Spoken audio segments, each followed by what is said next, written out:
ഫെബ്രുവരി മാസം അവസാന ദിവസമായിട്ടുള്ള ഇന്നലെ മാത്രം തിയേറ്ററിലോട്ട് എത്തിയിട്ടുണ്ടായത് മലയാളത്തിൽ നിന്നും 5 ചിത്രങ്ങളായിരുന്നു. അവിടെ പിന്നെ വ്യാഴാഴ്ച മച്ചാന്റെ മാരക എന്ന് പറയുന്ന സിനിമ, അങ്ങനെ മൊത്തം ഈ ആഴ്ച 6 ചിത്രങ്ങൾ തിയേറ്ററുകളിലോട്ട് എത്തിയിട്ടുണ്ടായിരുന്നു.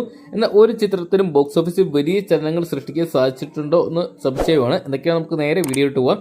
ഈ ഒരു സിനിമകളുടെ എല്ലാം തന്നെ ആദ്യ ദിന കളക്ഷൻ റിപ്പോർട്ടുകൾ പരിശോധിക്കാം. വീഡിയോ ആദ്യമായിട്ട് കാണുന്ന സുഹൃത്തുക്കളാണെങ്കിൽ ഏറ്റവും പുതിയ സിനിമാ വിശേഷങ്ങൾക്കായിട്ട് ഇപ്പോൾ തന്നെ ചാനൽ സബ്സ്ക്രൈബ് ചെയ്ത് നോക്കുക. ഈ ആഴ്ച തിയേറ്ററിലോട്ട് എത്തിയ ചിത്രങ്ങളിൽ ഒന്നാമത്തെ ചിത്രമായിരുന്നു അരിഗ് എന്ന് പറയുന്ന സിനിമ. സെന്തിൽ കൃഷ്ണ, ഇർഷാദ് അലി, ധന്യ അനന്യ, റോണി ഡേവിഡ് രാജ് തുടങ്ങിയവർ കേന്ദ്ര കഥാപാത്രത്തെത്തിയ ചിത്രം ഡയറക്ട് ചെയ്തിട്ടുണ്ടായത് VS സനോജ് ആയിരുന്നു. എന്തൊക്കെയാണ് വലിയ പ്രതീക്ഷകളോടെ തന്നെയാണ് ചിത്രം തിയേറ്ററിലോട്ട് എത്തിയിട്ടുണ്ടായത്. ഒരുപാട് മികച്ച അഭിപ്രായങ്ങൾ സ്വന്തമാക്കിയതായിരുന്നു. എന്നാൽ ചിത്രത്തിന് വലിയൊരു കളക്ഷനോ അല്ലെങ്കിൽ വലിയൊരു മുന്നേറ്റമോ ആദ്യ ദിനം ബോക്സ് ഓഫീസിൽ സ്വന്തമാക്കാൻ സാധിച്ചിട്ടില്ല. ഏകദേശം 1 ലക്ഷം രൂപയ്ക്ക് അടുത്തുള്ള ഒരു കളക്ഷൻ മാത്രമാണ് ചിത്രം സ്വന്തമാക്കിയിരിക്കുന്നതാണ് സ്കാനിംഗിൽ പുറത്തുവിടുന്ന റിപ്പോർട്ടുകൾ. അതോടൊപ്പം തന്നെ ഈ ആഴ്ച തിയേറ്ററിലെത്തിയ മറ്റൊരു ചിത്രമായിരുന്നു രണ്ടാം യാമം എന്ന് പറയുന്ന സിനിമ.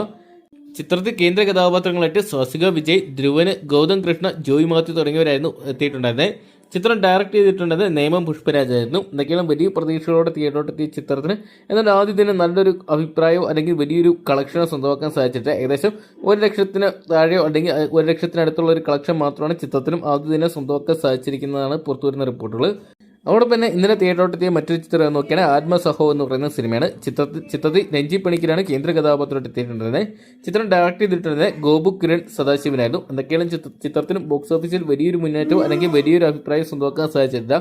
ഏകദേശം 1 ലക്ഷം രൂപ മാത്രമാണ് ചിത്രത്തിന് ആദ്യ ദിനം കേരള ബോക്സ് ഓഫീസിൽ നിന്നും സ്വന്തമാക്കാൻ സാധിച്ചിട്ടുണ്ടെന്നേ. അതോടൊപ്പം തന്നെ ഇന്നലെ തിയേറ്ററിൽ എത്തിയ ചിത്രങ്ങളിൽ ഭേദപ്പെട്ട ഒരു കളക്ഷൻ സ്വന്തമാക്കിയ ചിത്രം എന്ന് നോക്കിയാൽ ഇടി മഴ കാറ്റ് എന്ന് പറയുന്ന മലയാള സിനിമയാണ്. ചിത്രത്തിൽ കേന്ദ്ര കഥാപാത്രങ്ങളായിട്ട് ജമ്പൻ വിനോദ് ജോസ്, ശ്രീനാഥ് ബാസി, സെന്തിൽ കൃഷ്ണ, സുധീ കോപ്പ തുടങ്ങിയവരായിരുന്നു വന്നിട്ടുണ്ടായത്. ഒരു മികച്ച ത്രില്ലർ സിനിമ എന്നുള്ളൊരു അഭിപ്രായം ചിത്രത്തിൽ നേടിയെടുക്കാൻ സാധിച്ചിട്ടുണ്ടായിരുന്നു. ചിത്രം ഡയറക്ട് ചെയ്തിട്ടുണ്ടായത് അമ്പിളി S രംഗനായിരുന്നു. ചിത്രത്തിന്റെ ആദ്യ ദിന കളക്ഷൻ റിപ്പോർട്ട് പുറത്തുവരുമ്പോൾ ചിത്രം ഏകദേശം 5 ലക്ഷം രൂപയോളം കേരള ബോക്സ് ഓഫീസിൽ നിന്ന് സ്വന്തമാക്കാൻ സാധിച്ചിട്ടുണ്ടെന്നാണ് അറിയാൻ സാധിച്ചിരിക്കുന്നത്. അതോടൊപ്പം തന്നെ ഇന്നലെ തിയേറ്ററിലെത്തിയ മറ്റൊരു ചിത്രം നോക്കുകയാണെങ്കിൽ ശ്രീനിവാസൻ, ധ്യാൻ ശ്രീനിവാസൻ, അജു വർഗീസ്, രമേഷ് പിഷാരടി തുടങ്ങിയവർ കേന്ദ്ര കഥാപാത്രത്തെത്തിയ ആപ് കൈസാഹോ എന്ന് പറയുന്ന മലയാള ചിത്രമാണ്. ചിത്രം ഡയറക്ട് ചെയ്തിട്ടുള്ളത് വിനയ് ജോസ് ആയിരുന്നു. ചിത്രത്തിന് ആദ്യ ദിനം കേരള ബോക്സ് ഓഫീസിൽ നിന്ന് സ്വന്തമാക്കാൻ സാധിച്ചിരിക്കുന്ന ഏകദേശം 7 ലക്ഷം രൂപയോളമാണ്. വലിയ മുന്നേറ്റങ്ങളൊന്നും തന്നെ ഇന്നലെ റിലീസിനെത്തിയ ചിത്രങ്ങൾക്കൊന്നും തന്നെ സ്വന്തമാക്കാൻ സാധിച്ചിട്ടില്ല. അതോടൊപ്പം തന്നെ ഈ വ്യാഴാഴ്ച തിയേറ്ററിലെത്തിയ ചിത്രം നോക്കിയാണ് മച്ചാന്റെ മാരക എന്ന് പറയുന്ന സൗബിൻ കേന്ദ്ര കഥാപാത്രത്തെത്തിയ ചിത്രമായിരുന്നു. വലിയ പ്രതീക്ഷകളോടെ തിയേറ്ററിലെത്തിയ ചിത്രത്തിന് എന്നാൽ ആദ്യ ദിനം വലിയൊരു കളക്ഷൻ ഉയർത്താൻ സാധിച്ചിട്ടില്ലായിരുന്നു. സൗബിൻ ഷാഹിർ, നമിത പ്രമോദ്, ദിലീഷ് പത്തൻ തുടങ്ങിയവരെ കേന്ദ്ര കഥാപാത്രയ്ക്ക് ബോബൻ സാമുവിൽ അണിയിച്ചിരിക്കിയ ചിത്രമായിരുന്നു മച്ചാന്റെ മാരക എന്ന് പറയുന്ന സിനിമ. അത്യാവശ്യം ഒരു സമ്മിശ്ര അഭിപ്രായമാണ് ചിത്രത്തിന് നേടിയെടുക്കാൻ സാധിച്ചിട്ടുണ്ടായത്. ഇപ്പോഴത്തെ ചിത്രത്തിന്റെ ആദ്യ ദിന കളക്ഷൻ റിപ്പോർട്ട് പുറത്തു വരുമ്പോൾ ചിത്രത്തിന് ഏകദേശം 18 ലക്ഷം രൂപയോളം, രണ്ടാം ദിനമായിട്ടുള്ള ഇന്നലെ വെള്ളിയാഴ്ച ചിത്രത്തിന് 15 ലക്ഷം രൂപയോളം സ്വന്തമാക്കാൻ സാധിച്ചിട്ടുണ്ട്. അങ്ങനെ ചിത്രത്തിന്റെ 2 ദിവസത്തെ കളക്ഷൻ റിപ്പോർട്ട് പുറത്തു വരുമ്പോൾ ചിത്രം ഏകദേശം 33 ലക്ഷം രൂപയോളം വേൾഡ് വൈഡ് ബോക്സ് ഓഫീസിനായിട്ട് 37 ലക്ഷം രൂപയോളം സ്വന്തമാക്കാൻ സാധിച്ചെന്നാണ് അറിയാൻ സാധിച്ചിരിക്കുന്നത്. എന്തൊക്കെയാണ് ചിത്രങ്ങൾക്കൊന്നും തന്നെ ബോക്സ് ഓഫീസിൽ വലിയ ചലനങ്ങൾ സൃഷ്ടിക്കാൻ സാധിച്ചിട്ടില്ല.